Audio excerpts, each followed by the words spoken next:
host, Christene Marie, and today we are going to be talking about how so much of content creation has transitioned with the rise of answer engine optimization, AEO.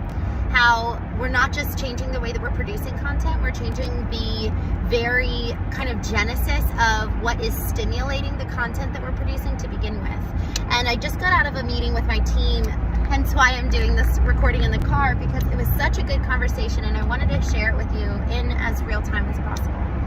So with answer engines rising, that's ChatGPT for the most part. A lot of folks outside of the marketing and business space are just using ChatGPT more so in their normal day-to-day. There's others beyond that, other AI tools that are answering questions that people are putting into it, and thus that's how kind of the normal folks are finding businesses. So they're no longer just searching in Google, they're no longer just searching in Bing or Yahoo, but they're going to an AI tool and saying, hey, would you tell me who's the best person that I should be working with in my area, or what's the best type of gift I should give my boyfriend. Y'all, I have literally done that myself. I've created a whole GPT for the person that I'm in a relationship with. I've created a whole GPT for my parents. They know my parents. I've gotten gift ideas. I've got experience ideas. So I'm making my prediction for 2026, which is that experience is really going to be the new currency. And so I have told ChatGPT, I want to create this type of experience. And I actually got that first from Chris Mercer. Absolutely brilliant mind. He kind of started out doing measurement, data-driven marketing, but frankly, as he has been on his journey of really experiencing and cultivating his emotional intelligence, he has also changed the way that he's been inputting and working with ChatGPT and other tools on the AI side of things, and has been finding that the more he's allowing for experience to be the output, and allowing ChatGPT to truly create according to what would deliver and offer the best experience for his customers, man, ChatGPT is like taking off along with other AI tools. But all that to say, experience is where we're heading in 2026. Experience for our customers, experience for ourselves, and our customers are going to begin buying off of the type of experience we're going to be giving them. So to that point, there's so much around this whole topic that we could get into, but I want to focus our attention today on how we're informing our content creation. So one of the things that folks on my team were talking about was just reminding each one of us to be using keyword planners and keyword tools to inform the type of interview questions we ask on our podcasts. Now, the reason why I love this is because, frankly, I love getting on and riffing. That's been my style as host. It's been my style as guest, just to be led by the host. And an ideal host for me is that they're really good at kind of picking up what I put down. But I loved this reminder that, man, if we are intentionally asking questions that we know have high search volume or have niche search volume, and this is search as in search on Google, but then also queries that they're putting into, or questions that they're putting into an answer engine. So what that might look like is that, for example, one of our clients, he's a therapist, and we were updating one of his blogs, and the old title had to do with the type of memories from your childhood and how they show up later on in life. And it's around his service, schema therapy. Well, one of the chief search and questions that will be asked into both answer engines and search engines is, what is schema therapy? So we decided to change that for the title of his blog, but that's also a great reel for him to create content around. That's also a great conversation for us to have, because one of the ways that we're helping our clients create content is that I will actually get on a call with them and create content in real time. Well, I'll just fire off questions. They'll repeat the question and then give the answer to it. So I would say, what's schema therapy? And say, so what is schema therapy? Schema therapy is, and then he'll give the answer to it. So the more we're keyword based with our data or with our content that we're creating, the better we can get. So there's 3, so that's number 1. Use keywords as inspiration for creating content. Number 2, look at the analytics of your old content and see what has created a lot of rise, a lot of discussions. I have been pleasantly surprised for content on the Knowing Show and on the Knowing podcast. Y'all, people want to see conversations about relationships. So much of what we're putting out there, from business to knowing yourself to knowing relationships, the ones that get really the highest engagement is knowing your relationships, and then the second is knowing yourself, and then the third is knowing your business. At the end of the day, when people are privately searching on social media apps, they're really inspired by relationships and how do I, kind of the how-to questions. How do I improve my relationships? How do I avoid getting triggered so fast? How do I exist in peace in relationships? Things like that. And so number 1 is pay attention to the keywords and the questions that people are searching for in ChatGPT. So keyword.com is a website you can use. Moz Pro is another website you can use for finding those keywords, both for SEO and AEO. Next, as I was just sharing, make sure that you are looking at your data and seeing what actually does really well on TikTok. One of the things that you can look at from an analytics perspective, you can see what they initially searched, which is so fascinating. And I love knowing this because you can actually see the actual entire search that they put in, and then you can create more content like that with that actual, because not necessarily that entire phrase is used in the video that they find that I put forward, but what we could do is start creating more and more content around that. And the third way that we're creating content, what is on my mind, what's on my heart, what am I thinking about? Y'all, I have twice in a week heard from Meta, and Facebook has given me a notification saying congratulations with a little blowing up confetti emoji, and they're saying we're extending your reach on Facebook and we're allowing you to see more people to see your content because of the quality of your content. And then they provided supporting bullet points about what in their mind qualifies and constitutes as quality content. And one of those was your original ideas and your original content. So there is something about originality that is really, really important. So the more space you and I give ourselves to think, the more content we will create. And so those are 3 different ways that we're starting to incorporate into kind of our content plan for 2026. Now, here's the thing.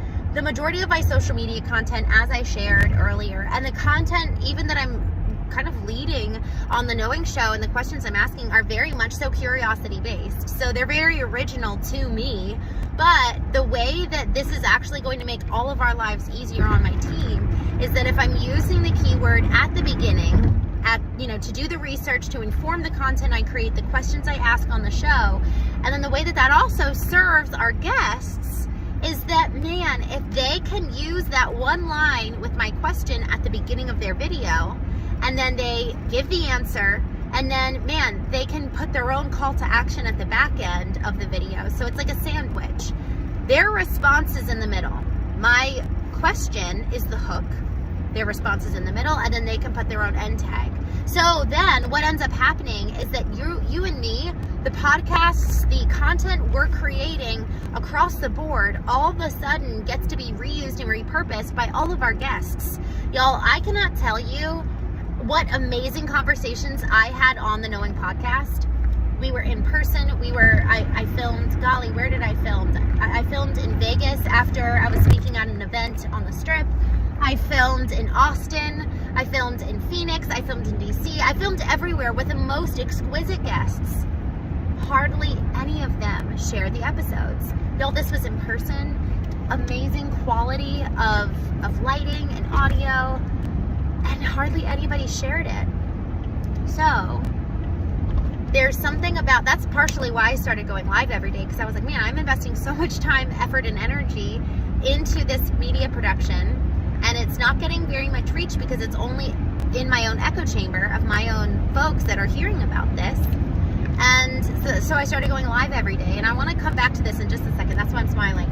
So I'll come back to this in just a minute. But as I'm doing the Knowing show, the going live every day, what I am excited to start doing is to really start feeding in very almost like hook-based questions so that they can take the content and it really serves them in addition to serving me, right? Serving me and my audience. So the reason why I was smiling earlier when I was talking about, there was a lot of effort to do the Knowing podcast, but I was really happy and excited to do it because it was serving that higher purpose, that higher why.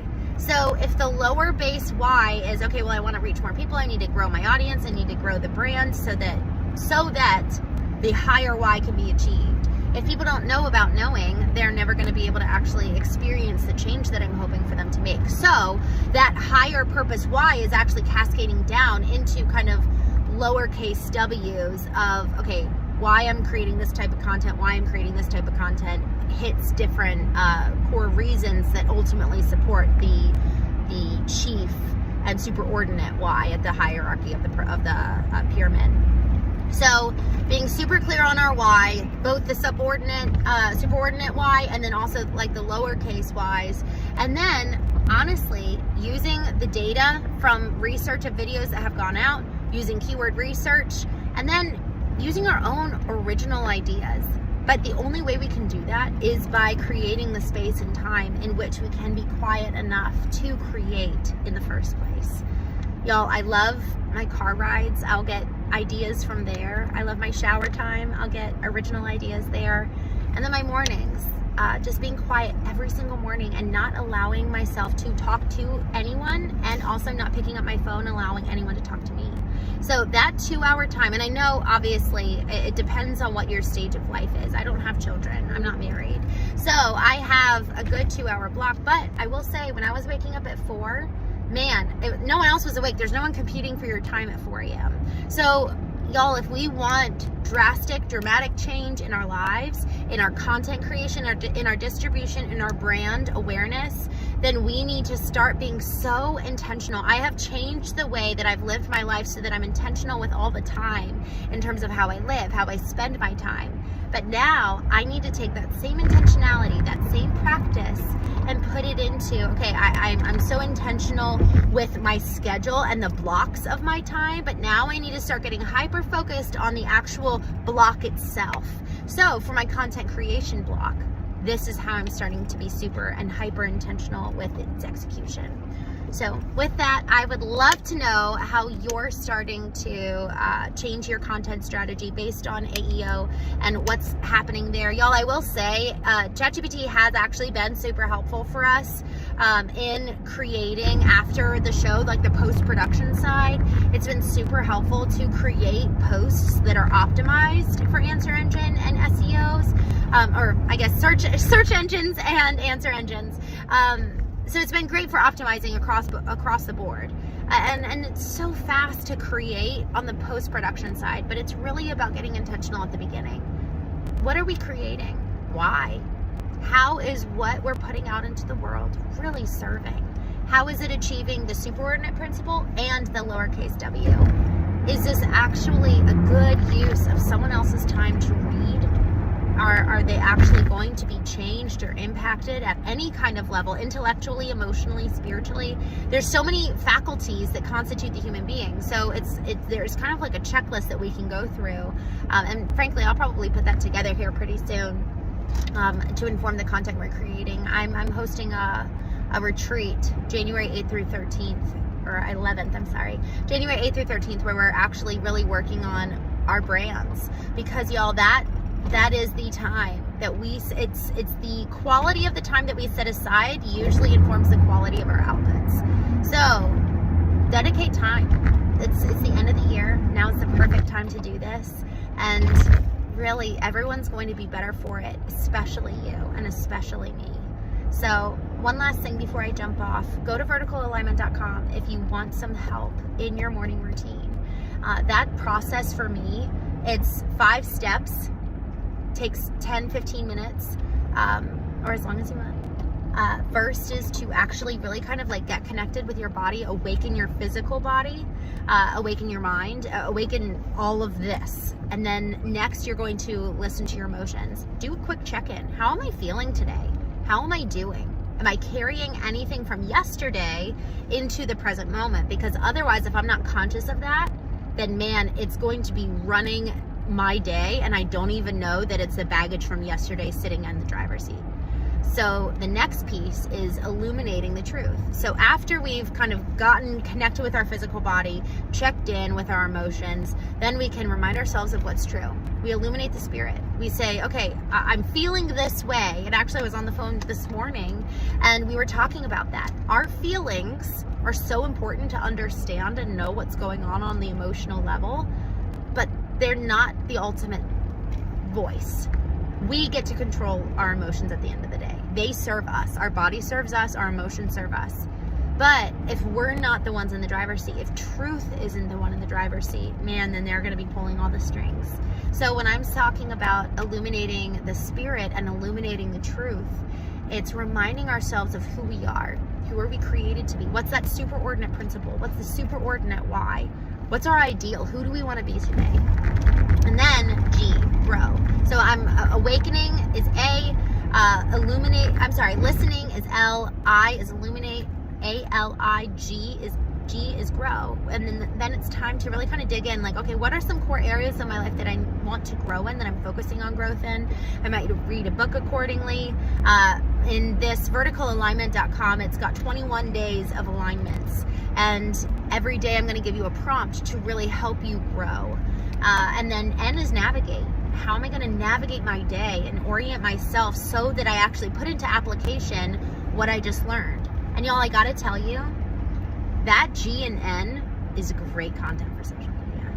I have found that the more I am producing, again, original content, Meta rewards me, it increases my reach, but also, man, that's going to be life-giving to other people because it's life-giving to me. Y'all, what is joy producing for you, what's life-giving to you is actually serving to give then to others.